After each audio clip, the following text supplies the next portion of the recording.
had a friend that actually made this macrame plant holder and gave it to me as a gift.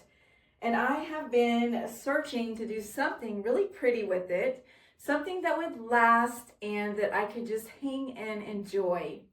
I found a pot that would actually fit inside of it, and then found some silks and threw them together. But I just wanted to show you how beautiful this turned out. I got these really pretty silks and greenery and this gold leaf string, and so I cut it to size and kind of just sporadically put it in there. But this is such a great idea, long lasting.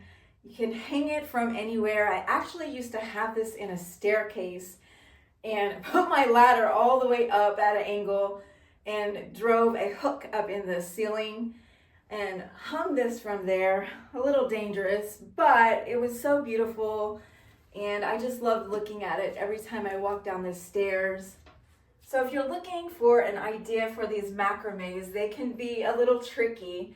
Get a little gold plant, some pretty silks, and kind of cut it to size, play with it, have fun with it. I hope this was helpful. I'm going to link these items below that I used, and I hope you have so much fun putting yours together.